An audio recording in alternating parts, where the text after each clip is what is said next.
¿Dónde está la locura? ¿Adentro o afuera del manicomio?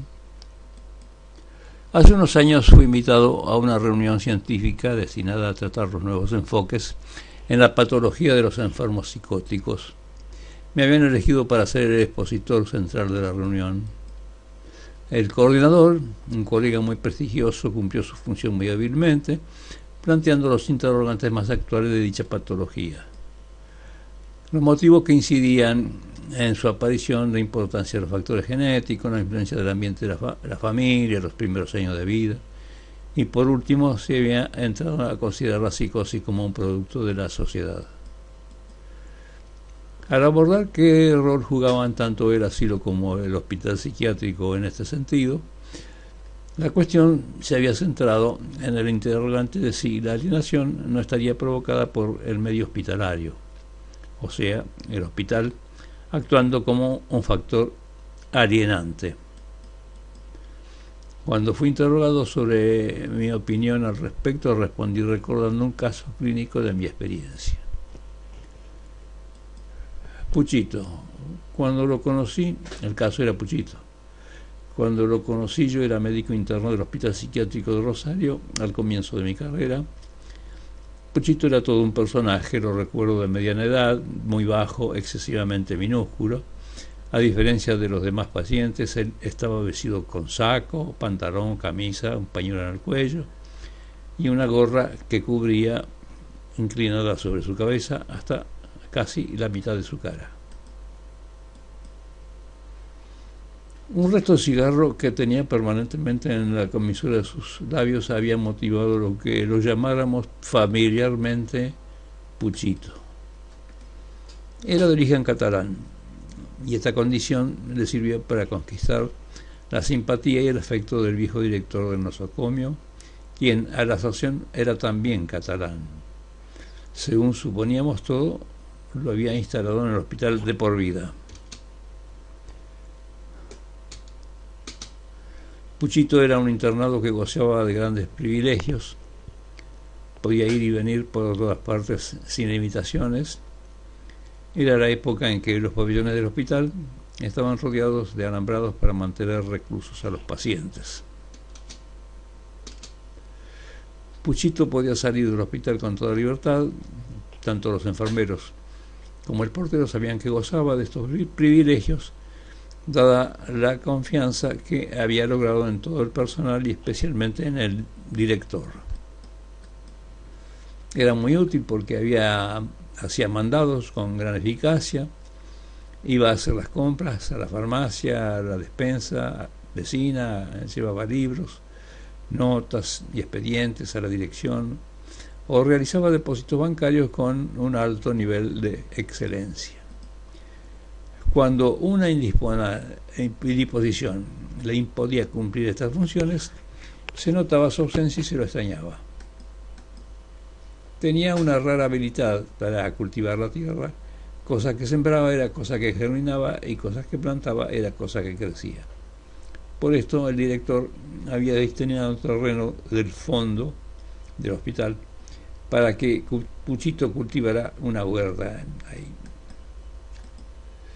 De ahí salían las mejores ensaladas, los repollos más exuberantes, las zanahorias más carnosas y los tomates más jugosos que se conocieron en aquella pequeña comunidad.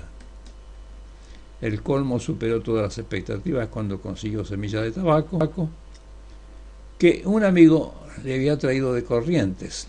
Las sembró y germinaron espléndidamente. Consiguió entonces tener su propia plantación y elaborar sus propios cigarros.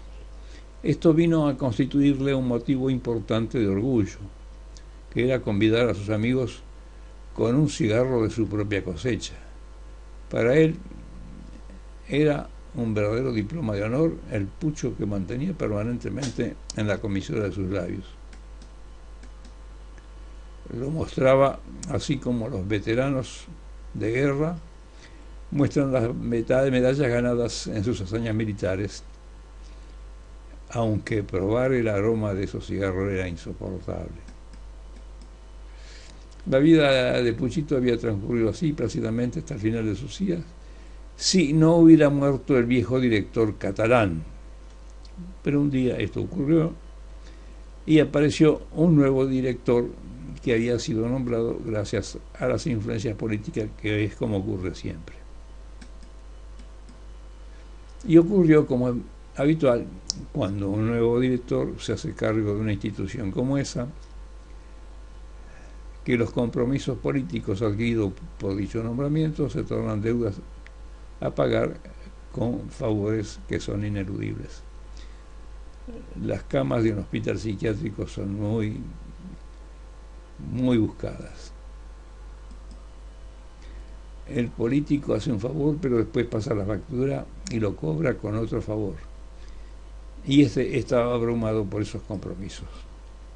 En esa situación, el nuevo director del hospital necesitaba camas libres para satisfacer las internaciones de favor que su padrino político le exigía. Las internaciones en un hospital psiquiátrico son siempre muy codiciadas, dado el elevado costo de mantenimiento que estos enfermos ocasionan. Por lo tanto, una cama disponible era muy buscada y concentraba la mirada de muchos ojos. Encontrar una era un verdadero trofeo en ese coto de casa cuasi privado del director. Cuando la atención recayó en Puchito, surgió una exclamación de sorpresa al verlo tan lleno de salud. ¡Oh, ¿es Puchito? ¿Es un enfermo o se hace pasar por enfermo? Inmediatamente aparecieron en la mente del nuevo director una serie de argumentos: que el hospital psiquiátrico no es una pensión para refugiados, que había habido negligencia en la administración anterior, que dicho paciente era un protegido del exdirector en virtud de ser ambos catalanes, y que en última instancia el hospital no estaba para hacer favores sino para curar enfermos. Todos estos pensamientos surgieron por la aparente buena salud mental de Puchito, dado su excelente desempeño. Así se determinó la externación del paciente. Se informó a los familiares y se les requirió que vinieran a buscarlo el próximo fin de semana. Caso contrario, el paciente iba a ser remitido por la fuerza pública. Los familiares de Puchito se resistieron al comienzo, pero terminaron aceptando y el traslado se efectuó. La ausencia de Puchito se notó inmediatamente porque era tan servicial. Pasó ese fin de semana y transcurrió la siguiente sin tener noticias. Cuando llegó el viernes de la segunda semana, la estridencia de una ambulancia invadió la quietud del hospital y nos sorprendimos todos. Lo traían a Puchito con un cuadro de excitación de tanta intensidad que se necesitaban 4 fornidos policías para sujetarlo. La familia lo había enloquecido nuevamente, como había ocurrido al comienzo de su enfermedad. El nuevo director no había integrado aún en aquel momento, dentro de sus teorías, el conocimiento de que el grupo familiar está íntimamente relacionado con la génesis de la enfermedad mental. En la dinámica familiar funcionan, entre otros, ciertos mecanismos de segregación y de expulsión que, actuando sobre el enfermo, acentúan su patología y logran su segregación y su expulsión del medio familiar. Hoy, el abordaje moderno de estos padecimientos impone tanto el tratamiento del paciente como del grupo familiar al que pertenece. En el final de aquella reunión científica quedó el interrogante: ¿la psicosis está determinada por el adentro o por el afuera del hospital psiquiátrico?